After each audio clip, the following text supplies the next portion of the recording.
Well, joining me now is Shadow Resources Minister and Member for Hunter, Joel Fitzgibbon. Joel, thanks for joining us tonight. Well, there you saw it. The Prime Minister very much putting his foot on the gas. What did you make of that announcement today? Great to be with you, Lisa. Well, better late than never is what I would say. I've been arguing the case for this approach to both our electricity sector and our gas sector for more than 3 years now, since AGL gave us plenty of notice that they'd be taking the Dell out of the system by 2022-23. Rather than embrace this earlier, the Prime Minister's been playing politics. He went to the last election promising to extend the Dell, knowing, of course, that was never going to happen, please. So I'm very familiar with the plan. I know the guys that work there. I know they know that she can't go beyond 50 years of age. So here we are, 3 years late, finally developing a plan to put some gas generated electricity into the system to firm up a system which is increasingly dominated by the renewable sector. All right, so Matt Canavan has come out today, Joel, and said that he doesn't see a necessity for that gas pipeline from central Queensland to your electorate in the Hunter, and yet the Prime Minister's also, he's suggesting that there should be coal-fired power stations. Your thoughts? Made today is that Scott Morrison hasn't kept faith with his pre-election commitment. And anyone who knows these issues intricately, like as I do, knows that Scott Morrison was never going to keep that promise. The Dell was never going to be extended. But look, Matt likes to ham it up, talking about coal-fired generation. There's no law against it, please, though. Someone could build a coal-fired generator in the Hunter Valley tomorrow. Matt Canavan can bring $3 billion or more to the table if he likes. But the truth is investors aren't interested in building new coal-fired generators, in part because you need about at least a 40-year return on coal-fired generation. And we don't know what the energy system's going to look like in 10 years, let alone in 40 or 50 years' time. So Matt will continue to play the politics. I'll focus on ensuring that the Hunter region remains the powerhouse of New South Wales. I want 2 gas-fired generators here as the Dell comes out of the system. I want pumped hydro, and AGL continues to pursue its feasibility study on that in the Upper Hunter. We want big battery storage. With these initiatives and getting some more gas into the system to fuel those generators, we can create jobs here in the Hunter region and deliver to industry, including our manufacturing sector, reliable and affordable energy. Well, the Labor Party have come out with their policy around renewables and, of course, has set this 2050 target for no emissions, which I think is very clever, considering that there'll be no one in Parliament that's there now in 2050, you'd have to think.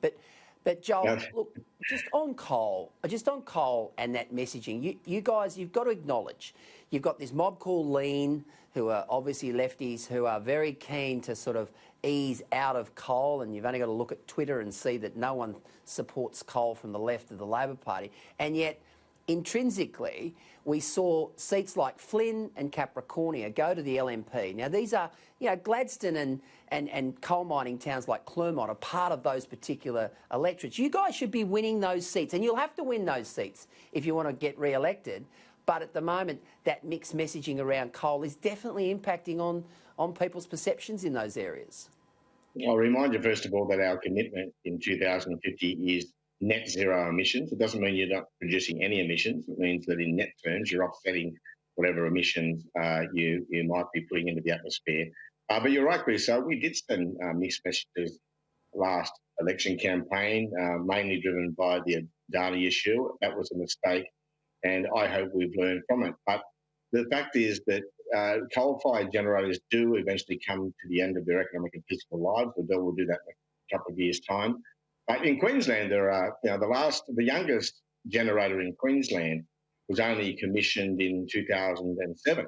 Now, it'll be around for a long, long time, as will others. And Labor's been supportive of backing carbon capture and storage, which I hope will extend the life of some of those younger coal generators. But the Dell's a 1960s technology. She's 50 years old.